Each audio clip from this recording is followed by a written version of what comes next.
welcome. I am so glad you guys could all be here this afternoon. My name is Lori Worline, and I'm currently Race to the Top early childhood mental health consultation trainer. Okay, and that sounds like a mouthful, doesn't it? The purpose of that is for the video, actually. So, anyways, I've been doing this for a long time. I've been mental health, but the way I started out was as an educator.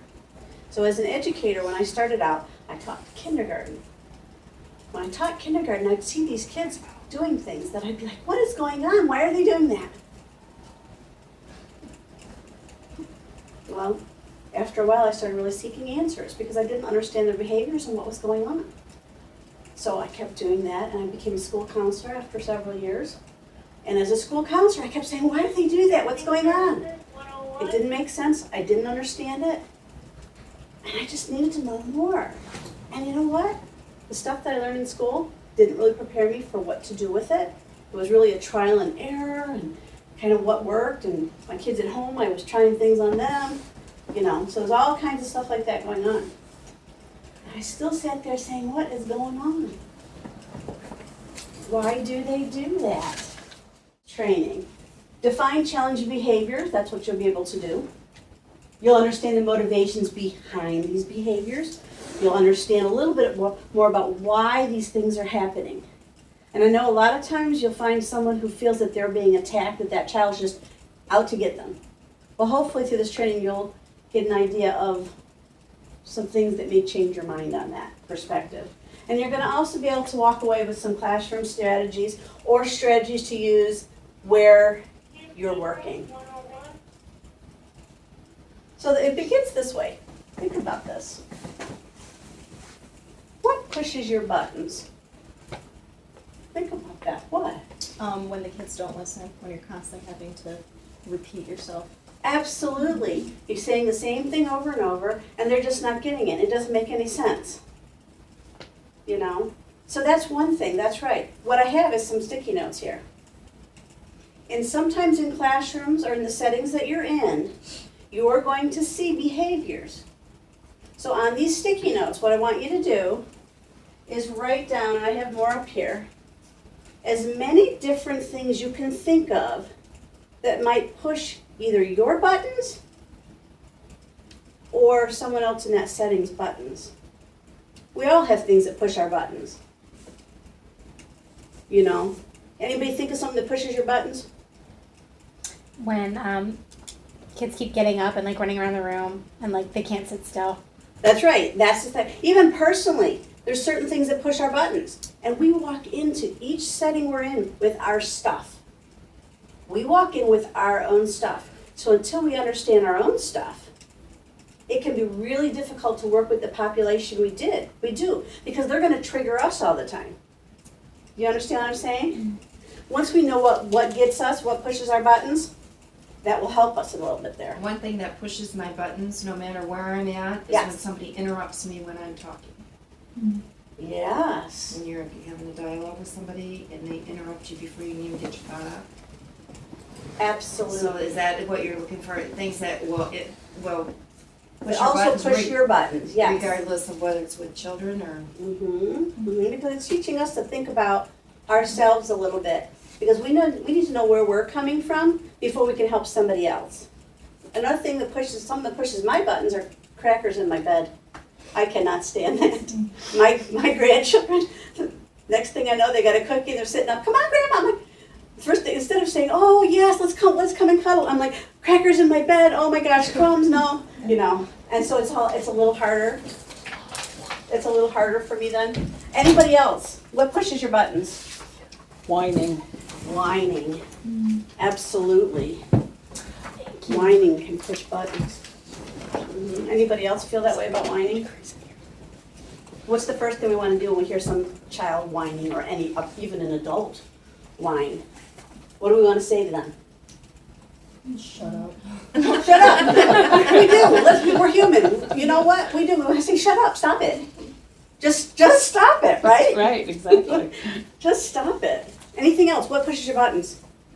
when I am like trying to help somebody, whether it be a kid or not, and they always have an excuse why that won't work, and everything you're trying to do to help them, and just no matter what, it will not work. That's right, and it's just this never ending, and it gets to us. On another level, it starts to bother us, doesn't it? Mm-hmm. And now sometimes we're so caught up with what's triggering us that it's really hard to work with them. All right, so what I'm gonna have you do is let's think about a classroom setting, for example, or the outpatient settings, or the residential, whatever setting you're in. Let's think about that setting. Think about the children now. Use these sticky notes and go ahead and grab some and some pens and write down as many as you want of behaviors that can push your buttons or the teacher buttons or the therapist buttons. When you finish writing those down, Marissa, I have some more. You want one for everything? Each, like write a word, like you said, whiny. That would be a word on your sticky note, and then come right up here and put it on our challenging behaviors chart. Go ahead and take a few minutes to do that. And all these different behaviors, there's something behind the reason why these things occur sometimes. So we're going to look a little deeper at the root causes of some of the challenging behaviors that we see every day. And I think especially speaking to you as interns, this is a good time and a good place to learn about this, because I think a lot of time people are in the profession and they've been in the profession a while and they won't know some of the stuff you guys are going to be talking about and learning. A lot of it I didn't think about. That's why I kept saying, what is going on with these children? For the same reason. All right. Great, so we had everybody go ahead, put some ideas up here, challenging behaviors. One thing I want you guys to do today, we only have, these are all things that are very hard to tolerate, very hard to sometimes just ignore. Because oftentimes, do you ever feel like that child's doing it to you? Yeah, sometimes, and even when they're little. Do you ever think, oh my gosh, he's 3 or 4, but he's just doing that to me on purpose. He just knows it's going to bother me. Well, hopefully today you might get a little different perspective on that. So now that we know what some of your button pushers are, and these are good things to acknowledge, good things to bring out. What makes these behaviors challenging? Well, here's a definition up there. Anybody want to read that for me? Great. Challenging behavior is defined as any behavior that interferes with children's learning, development, and success at play, is harmful to the child, other children, or adults, puts a child at high risk for later social problems or school failure. What do you guys think about that definition? I think it does a good job because it's pretty broad with the sense of the different behaviors that it can kind of encompass. Yes, absolutely. Any other thoughts around that? It touches on how the behavior can affect their life goals or progress. Yes, kind of like the beginning to the end. Have you guys heard much about the statistics around that? It talks about how their actions and their behavior not only affects themselves but other people as well. Absolutely. You guys are all making some really great points about this. You know, how all these types of behaviors affect so many different facets. So it isn't just one thing. It's kind of like that domino effect. So it kind of brings us to, well, why do they do that? Why do they do that? Well, let's look at that. There's about 3 different reasons that are kind of typical reasons. Now there's some other reasons too, but these seem to sort of be some of the main reasons for why we might see some challenging behaviors. The first might be to avoid or escape something. Let's think about that, to avoid or escape something. Now why would that be a challenging behavior? Or how does that play into that feeling of it being a challenging behavior? What do you think? Well, I know that children who are feeling depressed are more likely to act out as a way to release their pain or anger, or how upset they feel. It's kind of like if they can upset others, if it's that's how they cope. Yeah. Transferal of energy. There you go. And it becomes a coping strategy right there. It becomes a coping strategy. It becomes a way that they handle what they don't know, maybe how they feel or why they feel that way. It becomes that. What about to obtain something? What would that mean? Think about our preschoolers. Think about that age group. Attention. Attention, all right? So they may be doing a challenging behavior to gain attention because they want something. What else? What about for the fear of, like, at home, the lack of having something? Like any kind of resource, it could be food, so they wanna try to keep it. Yeah, so they may they may act out in some way because there's something they want or need or perceive that they need. And maybe they genuinely, you know, how many of us seen and know kids that they're not getting enough food at home? You know, so they may come to school and they may act out to get something from someone else. Mhm.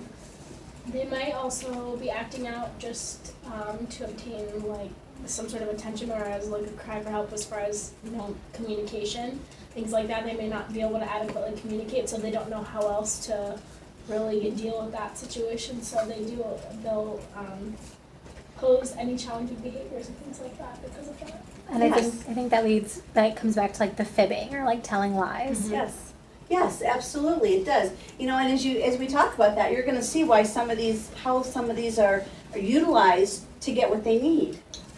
You know, whether it's a toy in a preschool setting and they want that toy, and so what do when they can't get that toy? What might they do? Throw a fit. Throw a fit. That's right. They might throw an all-out fit because they need something verbally. They either can't express it because developmentally they may not be there in their expression of their vocabulary. And so they can't express it, they get frustrated, and guess what? They're melting down all over the floor. We've seen that. What about to change the level of stimulation? What do you think that could mean?